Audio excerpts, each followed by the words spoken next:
दोस्तों, smart education hub में मैं पिंकी आप सभी का स्वागत करती हूँ। आज की हमारी वीडियो है क्रिया। क्रिया संज्ञा, सर्वनाम, विशेषण हम पढ़ चुके हैं। अब क्रिया, क्रिया क्या है, क्रिया किसे कहते हैं, क्रिया के बारे में जानेंगे। क्रिया किसी काम का करना क्रिया कहलाती है। जैसे उठना, बैठना, सोना, खाना, पीना, आना, जाना सभी क्रिया कहलाती हैं। क्रिया, क्रिया को इंग्लिश में वर्ब कहते हैं। वर्ब इंग्लिश में कहते हैं क्रिया को। क्रिया की परिभाषा क्या है।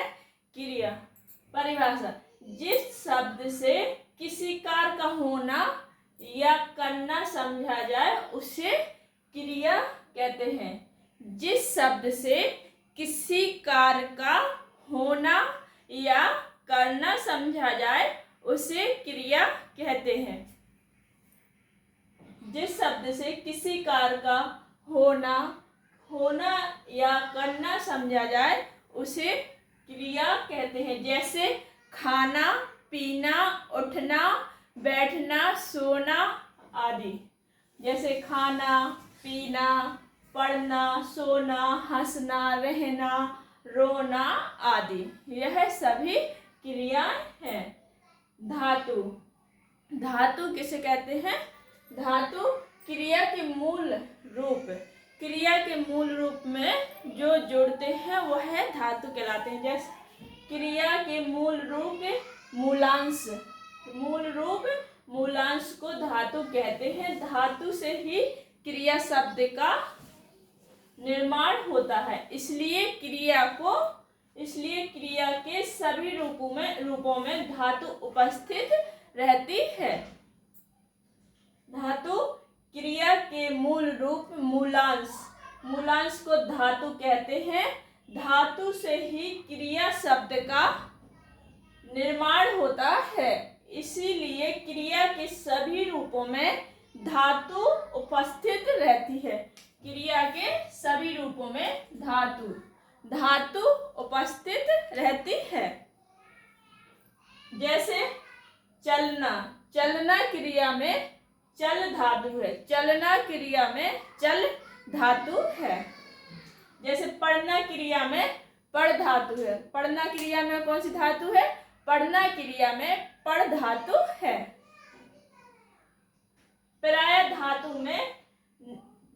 धातु में ना प्रत्यय जोड़कर क्रिया का निर्माण किया जाता है, निर्माण होता है या किया जाता है। क्रिया में ना जोड़ने से धातु का निर्माण हो जाता है। पहचान, पहचान धातु की पहचान क्या है। धातु पहचानने का एक सरल सूत्र है कि दिए गए शब्दांश में, मतलब जो मूल रूप है, दिए गए शब्दांश में ना लगाकर देखें और यदि ना लगने पर क्रिया बने तो समझना चाहिए कि वह शब्दांश धातु है। अगर कोई शब्द है उसमें ना लगा के अगर कोई क्रिया बने तो समझना चाहिए कि वह शब्दांश धातु है। धातु दो प्रकार के होते हैं। धातु दो प्रकार के होते हैं। मूल धातु और यौगिक धातु। मूल धातु यह स्वतंत्र होती है। मूल धातु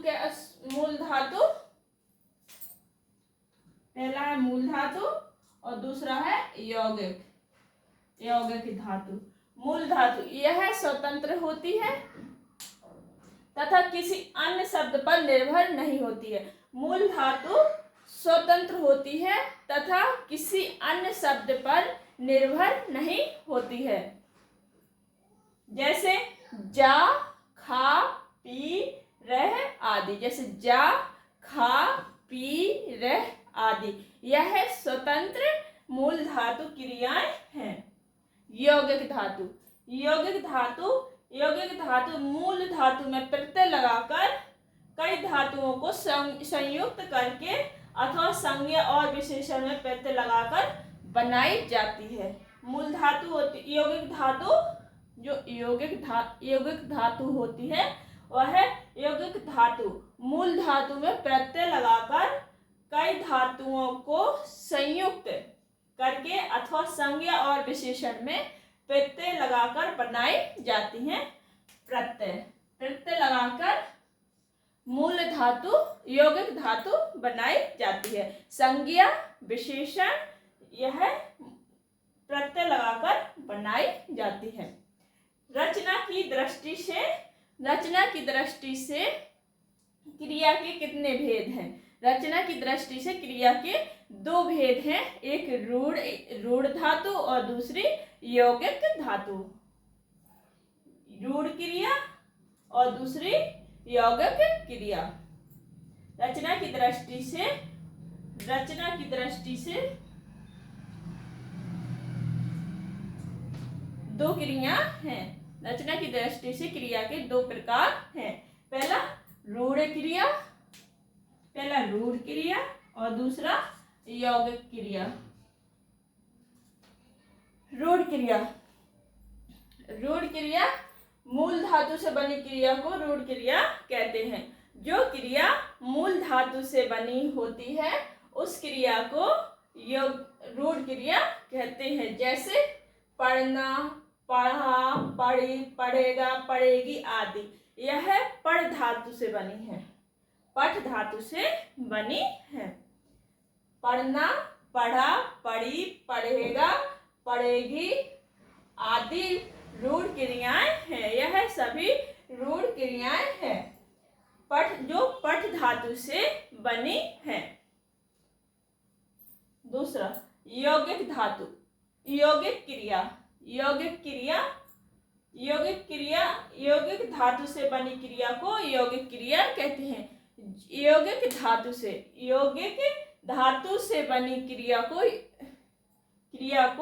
यौगिक क्रिया कहते हैं। जैसे बताना नाम धातु है, बताना।